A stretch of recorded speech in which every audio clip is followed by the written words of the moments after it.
Well, here we are. We've talked about nearly everything to do with everyone's favorite half-man, half-robot cop who strives to protect Detroit. I say almost because in 2023 we finally got the most ambitious video game project based on the character. This isn't just him appearing in Mortal Kombat as a playable character or a cash-in with the movies on every computer and console of the time. This is different. This is a labor of love from a company that made one of the worst licensed games of all time, as well as one of the best.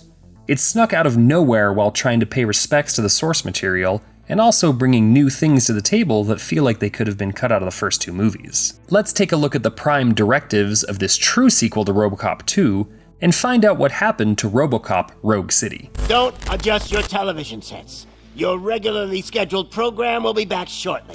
The history of Robocop games is pretty straightforward and predictable. The first video game released of the franchise came out just a year after the first movie in 1988. The movie was a smash success, so it's no surprise that its popularity and content was ripe for the conversion. While there are multiple different kinds of iterations of games called Robocop, released across a dozen systems, it's Robocop the arcade game by Data East that's the most important, and before Rogue City, the best. It's a side-scrolling beat-em-up/shooter in the vein of Final Fight or Double Dragon that is fairly faithful for what it is and is worth seeking out through emulation.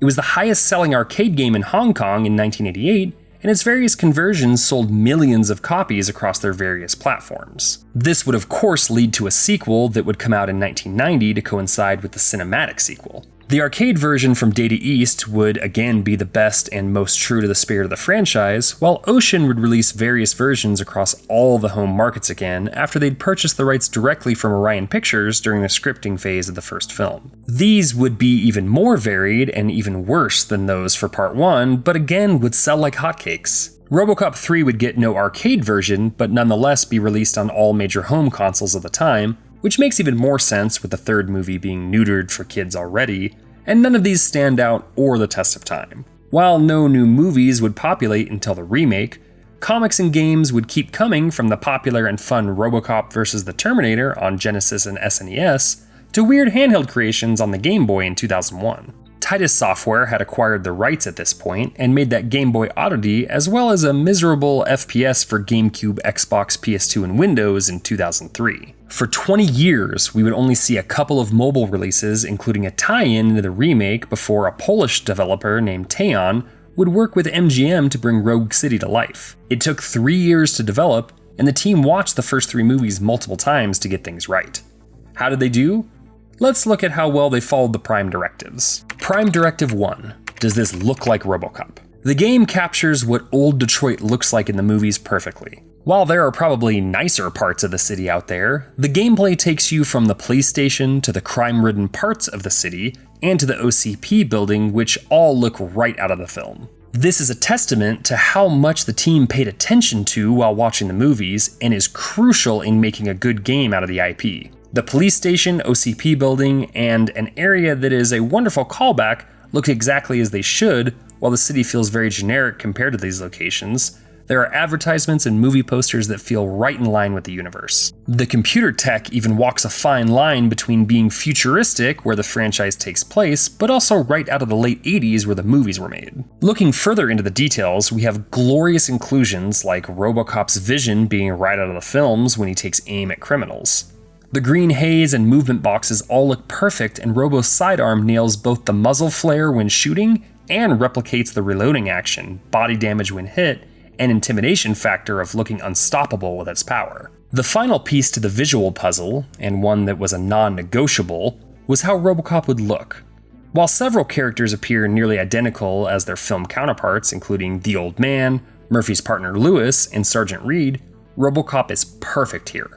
With his mask on, he looks exactly how he should and even takes damage like he does in the films. When he sits in his chair in the police station monitoring cage and takes his mask off, we see the Alex Murphy we know and love. That's because the team at Teyon and MGM were able to secure the likeness and voice acting talents of Peter effing Weller. Dr. Peter effing Weller, to come back and reprise his role.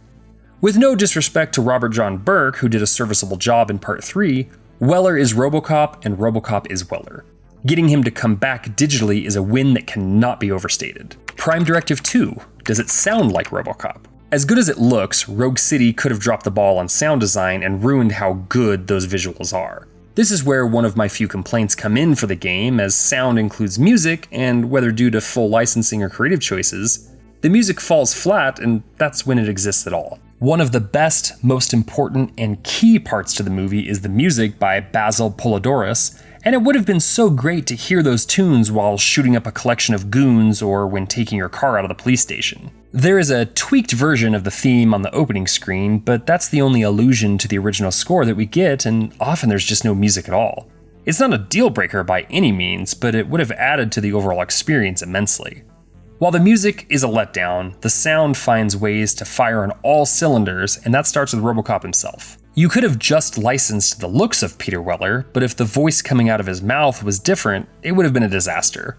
Not only do we get his voice, which, while sounding older, isn't as distracting as Harrison Ford in Indiana Jones when he's de-aged for the most recent film. He has the right cadence, and the scripting fits the character perfectly, including using iterations of some of his most famous lines, like when he discusses the possibility of there being trouble. Drop it, scum.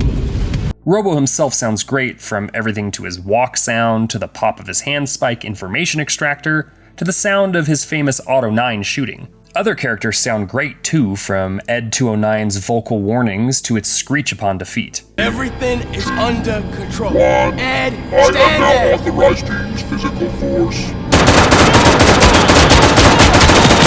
While Weller is the only voice actor from the original movies to come back, the other voice actors do an admirable job filling the void of Nancy Allen and Dan O'Herlihy as Lewis and the Old Man, respectively. We even have a new character in Max Becker who is made to sound like Bob Morton or Dick Jones from the original. This guy does such a convincing job that I had to look up whether or not the character was an original creation or someone from Part 2 that I'd just forgotten about. The rest of the audio, from explosions and gunfire to blood spurting and old Detroit itself, all hit the mark just right. Prime Directive 3. Does it feel like Robocop? The short answer is yes. Good lord, does this feel like Robocop. They got nearly everything right from the look and sound, but it goes deeper than that. The nightmare sequences of Robo glitching and hearing his family is a great callback to previous films, and all the stuff mentioned in the previous two Prime Directives get together and feel like, well, maybe should have got this for a third film instead of the kid-friendly downfall that is Part 3. Walking, shooting, and talking all feel like the titular hero, and for the first time in any game, even the fun ones, Robocop and his universe are truly captured. Some of the things can be a bit too gamey, like side missions and leveling up, but I mean, what do you expect? It is a game. Having a family member of one of the original gang members be one of the main bad guys may seem dumb, but it works for Die Hard with a Vengeance just fine, and that's the best sequel in that franchise. If anything, the developers could have leaned even further into the universe. Any loading screens could have been used as advertisements, like the satirical ones found in the first two films. And while we get fun callbacks in graffiti or movie posters for things like the action hero Murphy's son idolizes, we could have had more of that. Can you do that, Dad? Occasionally, the missions or gameplay come up short in either how impactful the mission is, or that they just feel too samey, but there is more than enough bloody action and weapons to use to make up for it. The boss fights are few and far between, but they hit all the beats that tie things together, from a couple of Ed 209s to the repaired Robocop 2 now housing the angry consciousness of the old man. The whole thing can be completed in about 12 to 15 hours, and a New Game Plus allows you to finish your upgrades while keeping the overpowered character you built in the first place. Reviews for the game have been solid if unspectacular, but gamers and most YouTubers have latched onto its spirit and sing its praises. It's sold well enough too since launch to not only become Nacon's biggest launch, and we're going to get a DLC expansion called Unfinished Business in the summer of 2025. Games like this and Terminator Resistance help break the assumption that some franchises just can't have good games. It's crazy to think that those are both from the same company, especially after they gave us one of the worst licensed games in the most recent Rambo entry. I would love to see this company tackle any number of other movie franchises that have been done dirty in the past, or never been given a chance to fly, but until then, I strongly suggest you give this game a chance on the platform of your choice. Robocop Rogue City? I'd buy that for $1.